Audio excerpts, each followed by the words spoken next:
सभी विशिष्ट एवं गणमान्य अतिथिगण और इस कार्यक्रम में जुड़े मेरे प्यारे देशवासियों, आज यहां केरला के समुद्री तट पर भारत का हर भारतवासी एक नए भविष्य के सूर्योदय का साक्षी बन रहा है। आईएनएस विक्रांत पर हो रहा ये आयोजन विश्व क्षितिज पर भारत के बुलंद होते हौसलों की हुंकार है। आजादी के आंदोलन में हमारे स्वतंत्रता सेनानियों ने जिस सक्षम, समर्थ और शक्तिशाली भारत का सपना देखा था, उसी एक सशक्त तस्वीर आज हम यहां देख रहे हैं। विक्रांत विशाल है, विराट है, विहंगम है।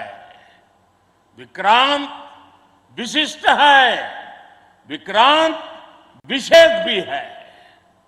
विक्रांत केवल एक युद्धपोत नहीं है, ये 21वीं सदी के भारत के परिश्रम, प्रतिभा, प्रभाव और प्रतिबद्धता का प्रमाण है।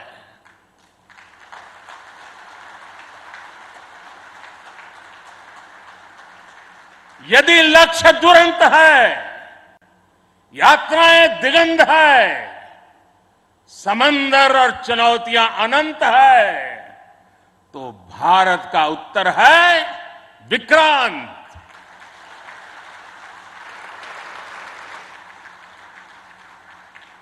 आजादी के अमृत महोत्सव का अतुलनीय अमृत है विक्रांत।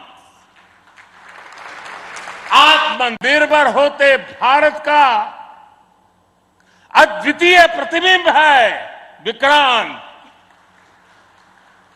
ये हर भारतीय के लिए गर्व और गौरव का अनमोल अवसर है। ये हर भारतीय का मान, स्वाभिमान बढ़ाने वाला अवसर है। मैं इसके लिए हर एक देशवासी को बधाई देता हूं। साथियों, लक्ष्य कठिन से कठिन क्यों न हो, चुनौतियां बड़ी से बड़ी क्यों न हो,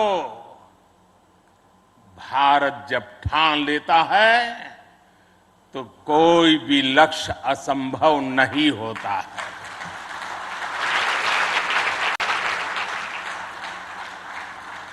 आज भारत विश्व के उन देशों में शामिल हो गया है जो स्वदेशी तकनीक से इतने विशाल एयरक्राफ्ट कैरियर का निर्माण करता है।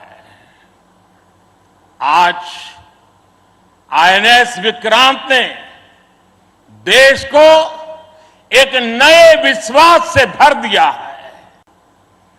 देश में एक नया भरोसा पैदा कर दिया है।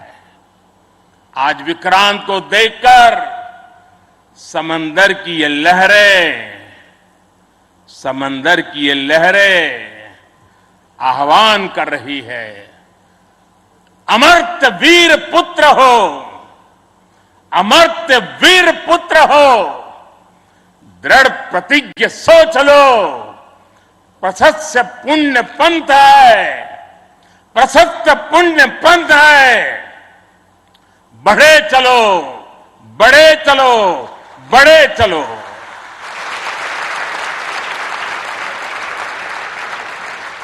साथियों, इस ऐतिहासिक अवसर पर मैं भारतीय नौसेना का कोचिन शिपयार्ड के सभी इंजीनियर्स, वैज्ञानिकों और मेरे श्रमिक भाई बहनों का अभिनंदन करता हूं, जिन्होंने इस सपने को साकार किया है। केरला की पुण्य भूमि पर देश को ये उपलब्धि एक ऐसे समय पर मिली है जब ओणम का पवित्र पर्व भी चल रहा है। मैं सभी देशवासियों को इस अवसर पर ओणम की हार्दिक शुभकामनाएं भी देता हूं। साथियों, आईएनएस विक्रांत के हर भाग की अपनी एक खूबी है, एक ताकत है, अपनी एक विकास यात्रा भी है।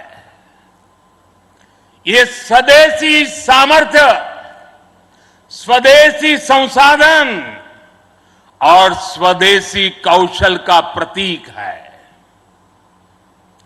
इसके एयरबेस में जो स्टील लगी है, वो स्टील भी स्वदेशी है। ये स्टील डीआरडीओ के वैज्ञानिकों ने विकसित किया, भारत की कंपनियों ने प्रोड्यूस किया।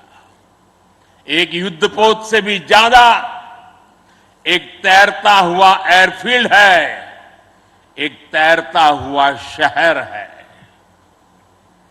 इसमें जितनी बिजली पैदा होती है, उससे 5000 घरों को रोशन किया जा सकता है। इसका फ्लाइट डेक भी 2 फुटबॉल ग्राउंड के बराबर है। विक्रांत में जितने केबल्स और वायर्स इस्तेमाल हुए हैं, वो कोची से शुरू हो तो काशी तक पहुंच सकते हैं।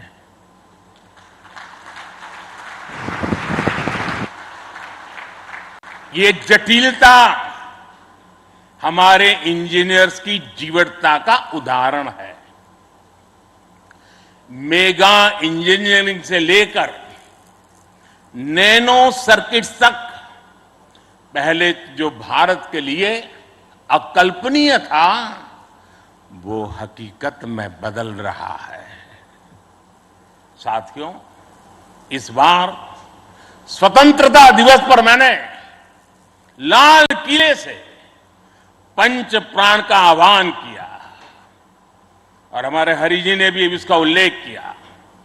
इन पंच प्राणों में पहला प्राण है विकसित भारत का बड़ा संकल्प, दूसरा प्राण है गुलामी की मानसिकता का संपूर्ण त्याग, तीसरा प्राण है अपनी विरासत पर गर्व, चौथा और पांचवा प्राण है देश की एकता, एकजुटता और नागरिक कर्तव्य।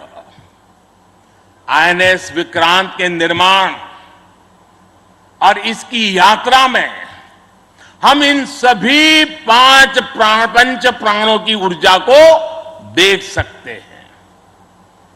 आईएनएस विक्रांत इस ऊर्जा का जीवन संयंत्र है। अभी तक इस तरह के एयरक्राफ्ट कैरियर केवल विकसित देश ही बनाते थे। आज भारत ने इस लीग में शामिल होकर विकसित राष्ट्र की दिशा में एक और कदम बढ़ा दिया है। साथियों, जल परिवहन के क्षेत्र में भारत का बहुत गौरवमयी इतिहास रहा है। हमारी समृद्ध विरासत रही है। हमारे यहां नौकाओं और जहाजों से जुड़े श्लोकों में बताया गया है, दीर्घिका तरणी ही लोला, गत्वरा गामिनी तरीहि जंगाला प्लाविनी चैव धारिणी वेगिनी तथा। ये हमारे शास्त्रों में इतना वर्णन